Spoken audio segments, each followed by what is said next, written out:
Namaste and hi friends, it's Parvati here with Visionary Veda, bringing you your Vedic astrology full moon report for this beautiful benefic full moon happening on October 7th or 6th, depending on where you are in this big beautiful world. Here in the Pacific coast of the United States, we are going to be having the full moon at 8:47 p.m. So we're going to see a beautiful, big, full, super full moon rising on the horizon. It's going to be such a gorgeous sight to behold.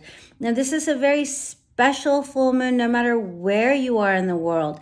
It is falling in the gentle spiritual sign of disillusion, of Pisces, in the beautiful, gentle, benefic, guiding star, the fixed star, the nakshatra known as Revati. So it's a fantastic full moon. And we will go over all the energies, of course, in this report, as well as some major planetary transits. Now, most of this report is very positive. There are a few things that I need to let you guys know of to be aware of as well. So without further ado, let's get on with the report. But before we start, as always, I want to thank everybody who has liked and shared and subscribed. It makes such a difference and means so much to me.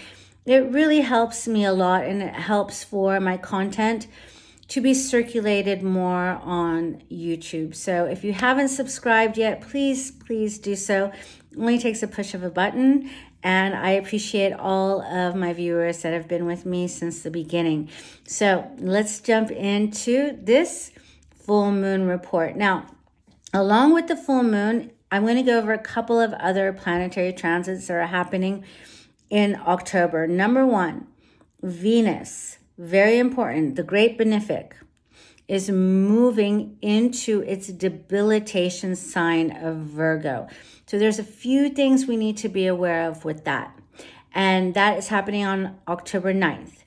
On October 18th, we have the other great spiritual benefic, Jupiter, moving into its exaltation sign of Cancer. Now, this is great news for all of us.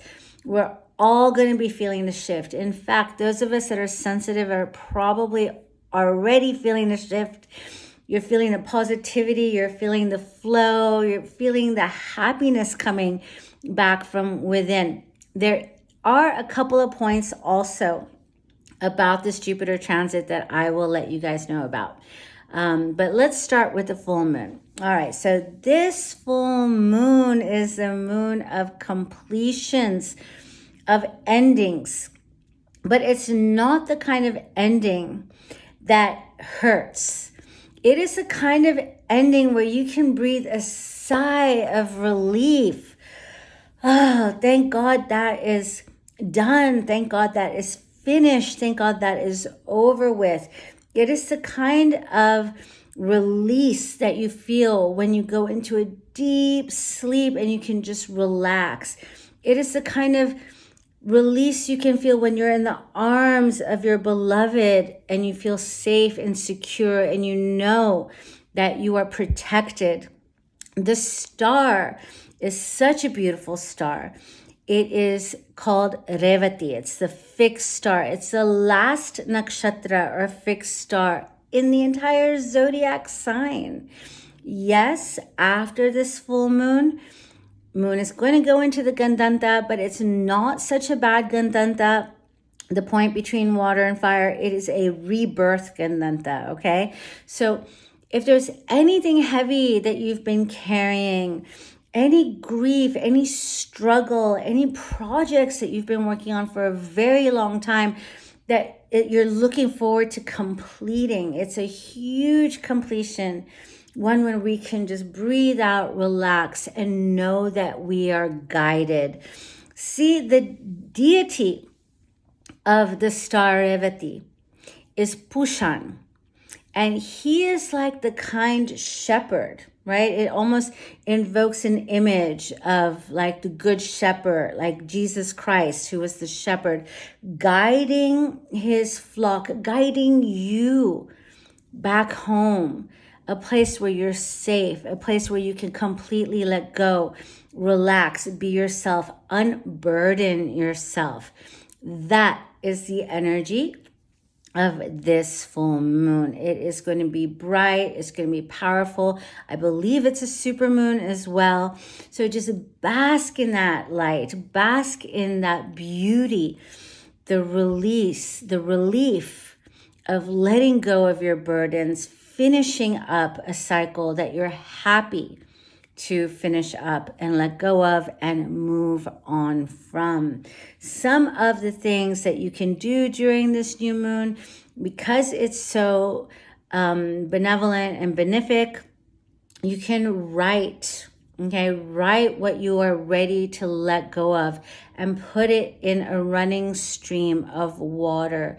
You can put a bowl of water out under the moonlight to be able to gather energy and speak your intentions into this water, right? Because as I'm sure all of you know, right, our intentions and our energy actually create vibrations and affect the water. For those of you who have heard of Dr. Emoto's book, Messages from the Water, you know that when we're speaking words of love and intention and happiness and gratefulness, the shape of the water crystals change when frozen versus negative words. So speak your positivity into this water.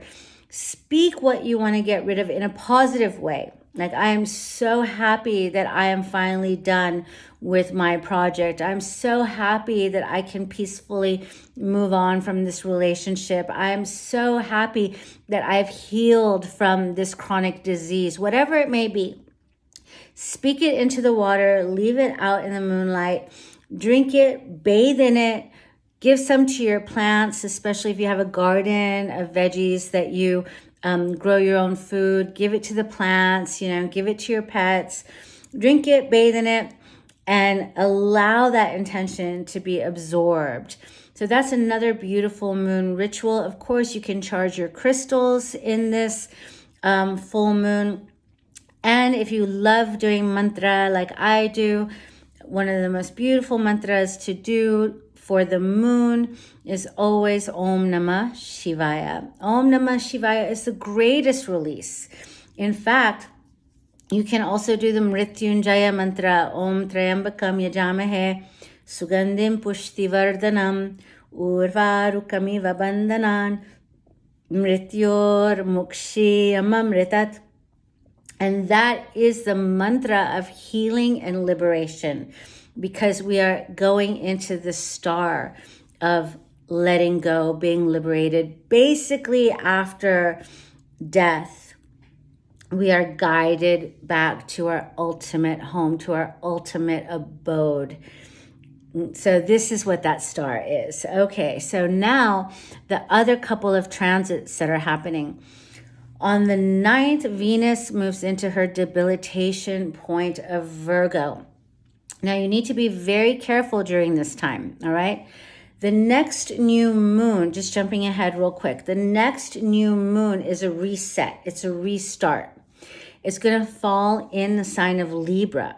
So new projects, new thoughts, new ideals having to do with the betterment of society, togetherness, wholeness as a one, partnerships, things that help each other will start. So that's the 21st. Now, on the 9th, Venus, which is the ruler of Libra and the ruler of relationships, is going to go into her debilitation sign of Virgo. So things having to do with Venus, obviously relationships, also money, also things that give us comfort, might be challenging once Venus goes into Virgo on the 9th, okay?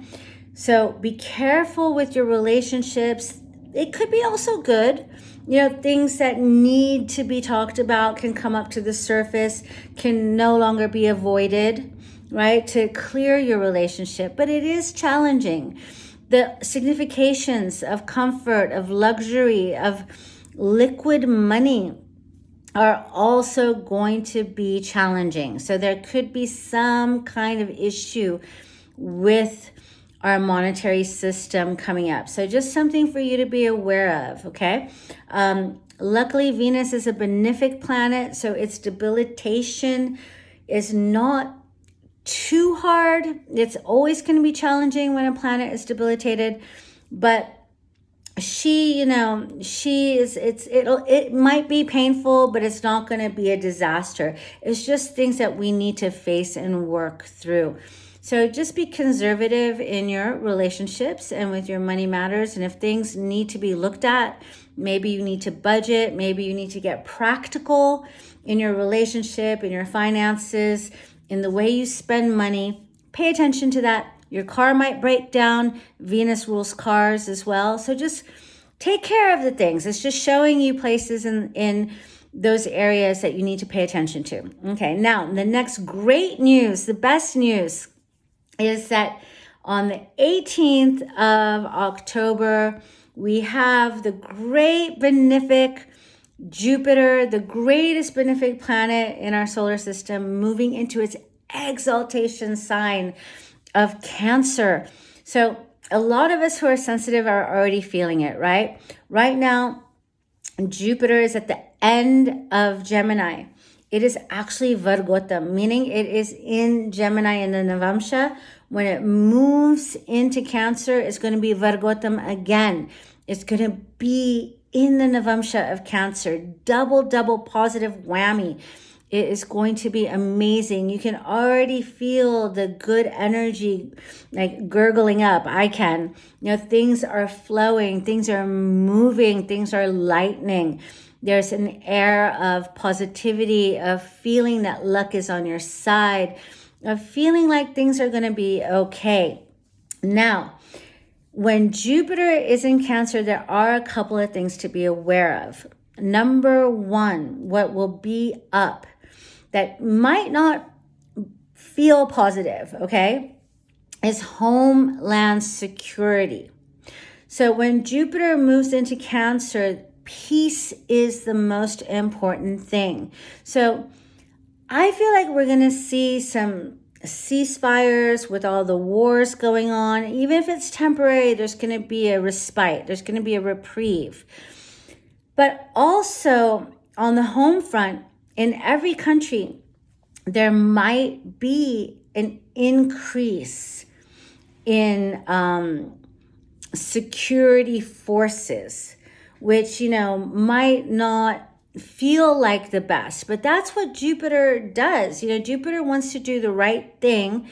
And when it's in Cancer, the sign of the home, the sign of our inner peace, our inner security, our inner happiness, it goes very hand in hand with this full moon happening in Pisces, right? Because Pisces and Cancer, they form a trine. So these are all very congruent themes happening. So the home. So you are going to feel very good being at home. You might want to make some changes to your home, do some repairs to your home. You'll appreciate your home. But on a national level, you will more than likely see some tightened up homeland security type of issues, as well as hopefully a ceasefire, maybe just temporary, but at least something with all these horrible conflicts that are happening in our world. And then after the 18th, we will be having a beautiful new moon falling in the sign of Libra. I will do a whole nother report for that, but just really quickly, when this moon is happening in Libra, also be aware of some conflicts, right, in the relationships, because we're going to have Venus debilitated. We're going to have Mars and Mercury there. It can cause some verbal conflict as well. But that's something to be aware about later on. For now, enjoy this illustrious, beautiful full moon. Enjoy these transits that are happening, especially the Jupiter in Cancer. Beware of the Venus in Virgo.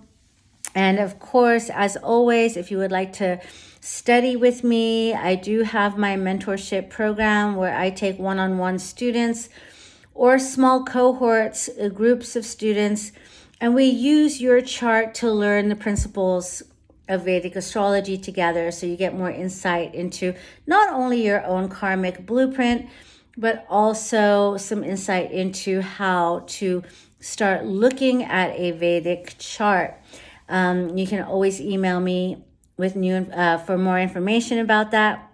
I'm starting a new cohort in the middle of November. This will be the last cohort of the year. And if you'd like a reading with me, please reach out. You could check out my website or send me an email, visionaryveda, VEDA, @gmail.com, or visionaryveda.com is my website.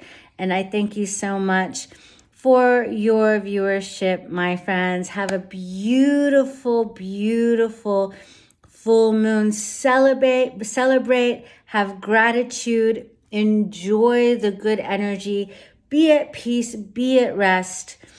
Time to let things go. Things are finishing, completing, they're over.